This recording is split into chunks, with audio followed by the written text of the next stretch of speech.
Hello, সবাই কেমন আছেন? আমি ভালো আছি। এখন আমি কিচেনে রান্না করতে হবে। একটু আগে কাজে থেকে এসেছি। আজকে তো আমাদের উইকডে শুরু, পুরা সপ্তাহ কাজ থাকবে, তারপরে তো ঘরের কাজ কাম আছেই। তো যাই হোক, এই রান্নার জন্য লাউ নিয়েছি, লাউ রান্না করব। এখানে দুইটা বড় বড় সাইজের লাউ আছে, দেখতে পাচ্ছেন। এগুলো আমাদের দেশি লাউ না, এদেশি লাউ, কিন্তু লাউ তো লাউই, কোনো ব্যাপার না, সাইজ ডাজন্ট ম্যাটার। তো আমি এখন দেখি একটা লাউ কাটবো, একটা লাউ কেটে দেখব যে কতটুকু হয়েছে। যদি এনাফ হয় তাহলে আমি সেকেন্ড লাউটা রেখে দিব, অন্য সময় রান্না করে খাওয়া যাবে। আর এখানে আমি অনেকগুলা পেঁয়াজ নিয়ে নিয়েছি, এগুলা কাটবো। লাউয়ের জন্য লাউ কাটবো, পেঁয়াজ কাটবো। আর এখানে ছোট চিংড়ি মাছ ভিজিয়েছি, কারণ আমার বড় চিংড়ি নাই। তো দেখি এই চিংড়ি মাছটা দিয়ে লাউ রান্না করব। তো আমি এখন লাউটা কাটি। তো একটা লাউ কেটে নিয়েছি, এতটুকু হয়েছে, তো মনে হয় না এনাফ হবে। রান্না করার পর আর একটু কম হয়ে যাবে, সেই জন্য ভাবতেছি এই লাউটাও নিয়ে নিব। এখানে দুইটা লাউ আছে, দুইটা লাউ কেটে নিলাম। একটা লাউ দিয়ে রান্না করলে দেখা যেত একদিনেই শেষ, কারণ আমি লাউয়ের তরকারি খুবই পছন্দ করি। 2-3 দিন ইজিলি চলে যাবে, কারণ আমার এভরিডে কাজ আছে, আমার পক্ষে এভরিডে রান্না করা সম্ভব না। তো লাউটা ধুয়ে ফেলেছি, পানি ঝরাতে রেখে দিয়েছি এইভাবে। এখন কতগুলা পেঁয়াজ কেটে নিব। আর এই যে লাউয়ের খোসাগুলো দেখতে পাচ্ছেন, এগুলো আমি ভর্তা করব সিদ্ধ করে। তো আজকে আমি এই নতুন পাতিলটাতে লাউ রান্না করব। এখনও রান্না করি নাই, দেখি কেমন হয়। আমি অনেক এক্সাইটেড এই ব্যাপারে। আর আরেকটা জিনিস শেয়ার করতে চাই আপনাদের সাথে, সেটা হচ্ছে এই রাইসটা কিনে আনলাম আজকে।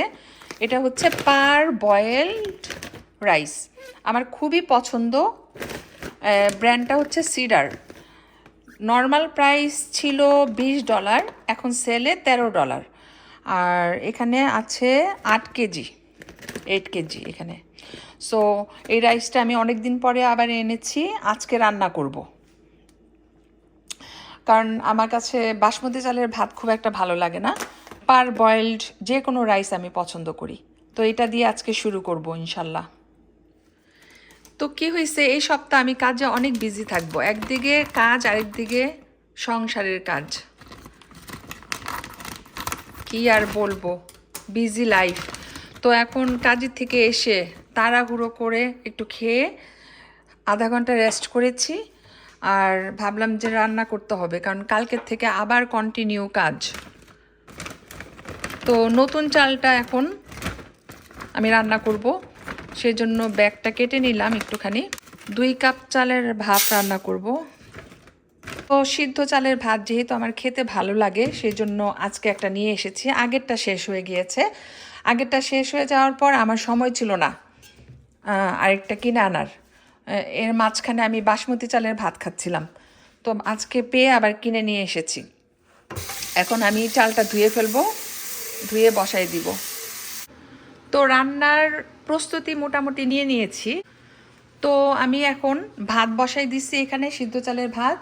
এখানে লাউ কেটে নিয়েছি, আর গুঁড়া চিংড়ি মাছ দিয়ে লাউয়ের তরকারিটা রান্না করব, কারণ আমার কাছে আপাতত বড় চিংড়ি মাছ নাই। তো আশা রাখি ভালোই হবে।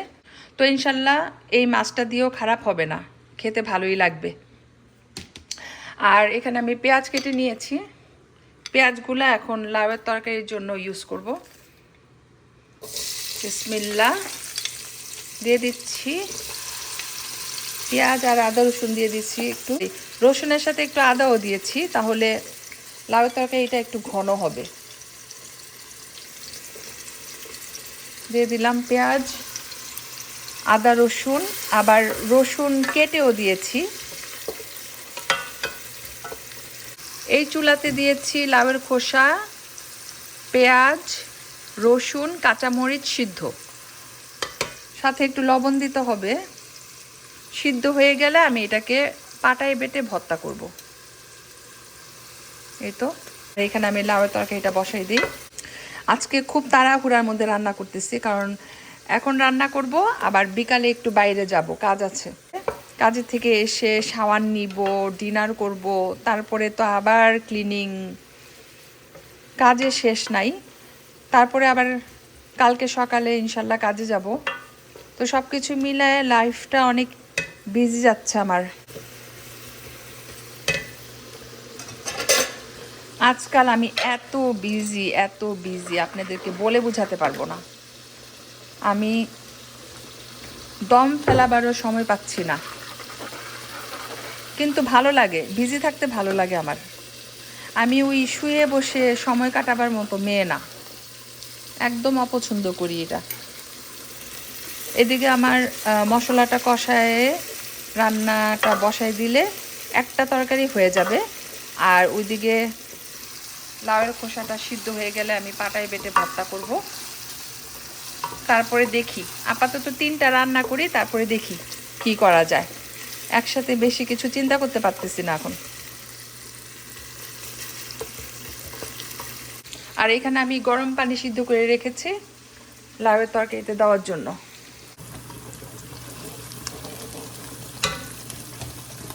তো এখন আমি পরিমাণ মতো মরিচের পাউডার আর একটু হলুদের পাউডার দিয়ে দিচ্ছি, আর দিব একটু ধনে পাউডার। লাউয়ের তরকারিতে বেশি মশলা লাগে না, বাট তারপরেও আমি দিচ্ছি, কারণ বেশি পাতলা হলেও ভালো লাগে না। এখন নেড়ে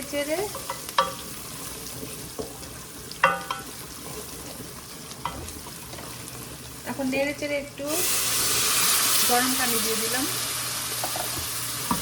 মশলাটা ভালো করে কষানোর জন্য। আর এখানে আমার এই যে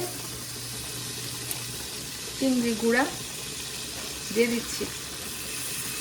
চিংড়ি গুঁড়াটা বেশি নাড়াচাড়া করা যাবে না, ছোট সাইজে, সেই জন্য আমি লাউগুলো দিয়ে দিচ্ছি সাথে সাথে।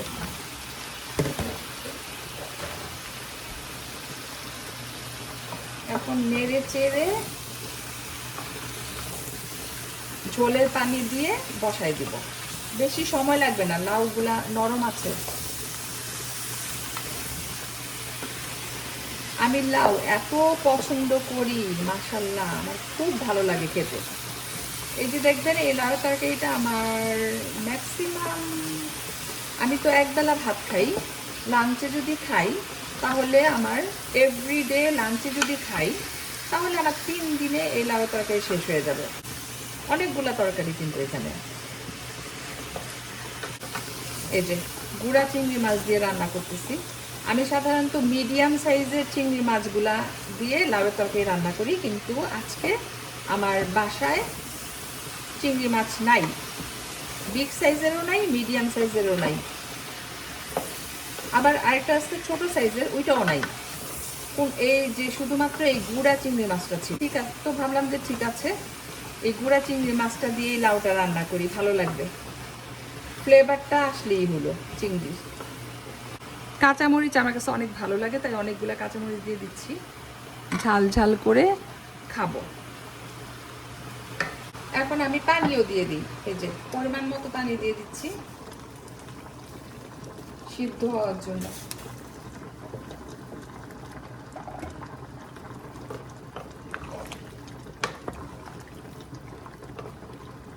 তো প্রথমে আমি ঢাকনা দিয়ে রাখবো, তারপরে যখন হাফ ডান হয়ে যাবে, মোটামুটি মানে সিদ্ধ হয়ে, সরি একটা পড়ে গেল, এখানে রেখে দিই। তো মোটামুটি যখন সিদ্ধ হয়ে আসবে তখন আমি ঢাকনাটা খুলে ফেলবো। ধনে পাতা নাই, ধনে পাতা দিলেও ফ্লেভারটা অনেক ভালো আসতো লাউয়ের। এনিওয়েজ, সব সময় সব কিছু থাকে না, ডাজন্ট ম্যাটার। আমি এইভাবে এখন ঢাকনা দিয়ে রেখে দিব যতক্ষণ সিদ্ধ হতে সময় লাগে। এই যে বসাই দিলাম, এটা আমার নতুন পাতিলে আজকে রান্না করছি, আমি খুব হ্যাপি। এদিকে তো আমি ভাতটা বসাই দিচ্ছি, এই যে ভাত হচ্ছে, আর সময় লাগবে না বেশি, দেখা যায় 10 মিনিটে হয়ে যাবে।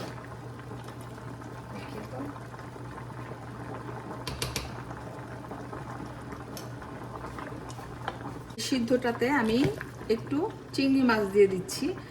হঠাৎ করে মনে পড়লো যে লাউয়ের খোসার যেহেতু ভর্তা করব, সাথে একটু চিংড়ি মাছ দিলে খারাপ হবে না, তাই বেছে বেছে কিছু দিয়ে দিচ্ছি। তো খোসার সাথে সিদ্ধ হয়ে যাবে চিংড়ি মাছটা, তারপরে বেটে ফেলবো একসাথে। এটা আরেক ধরনের মজা। এই যে সবগুলাই দিয়ে দিলাম, রেখে আর লাভ নাই। আর এদিকে আমি ভাতের জন্য ওয়েট করতেছি। ভাতটা অলমোস্ট হয়ে গেছে, আর একটু হলেই নামাই ফেলবো।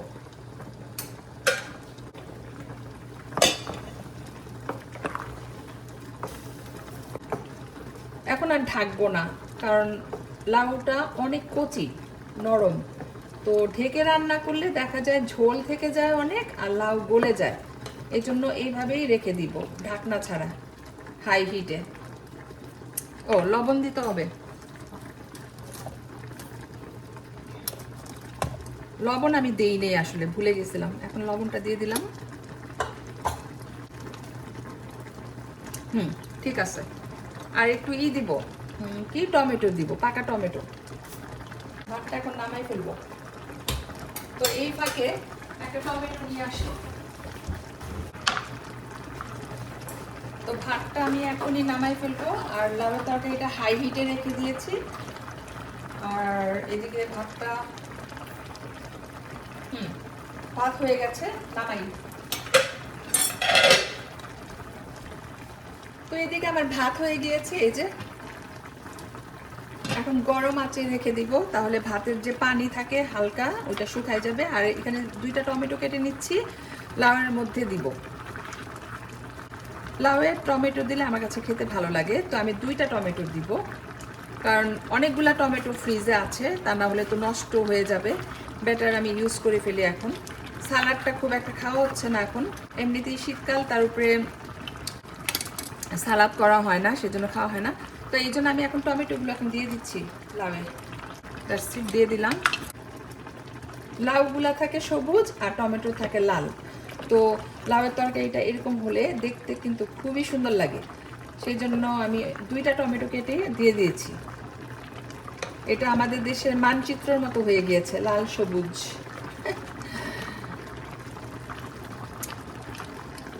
আর ঢাকবো না, এখন এইভাবেই রান্না করব। এদিকে রান্না হচ্ছে, এই যে এক চুলায় ভাত হয়ে গিয়েছে গরম গরম। এখানে লাউয়ের তরকারি হচ্ছে, আর এখানে লাউয়ের খোসা হয়ে গিয়েছে। এখন শুধু পানিটা শুকাই ফেলছি, তারপর ঠান্ডা হলে পাটায় বেটে ভর্তা করব।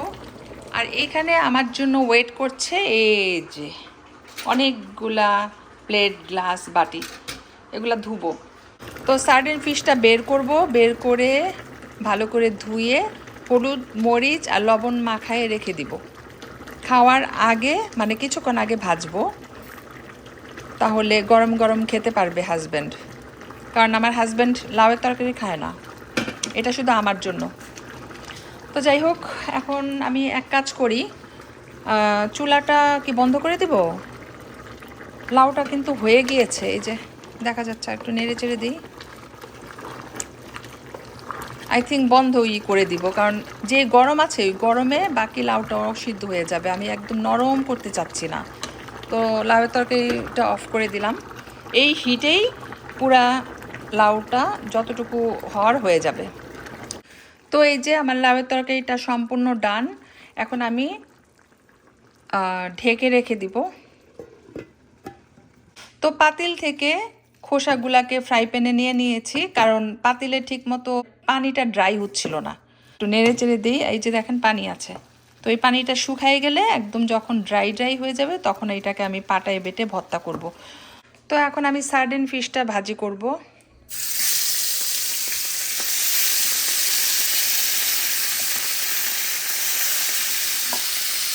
পেঁয়াজটা এখানে দিয়ে দিচ্ছি।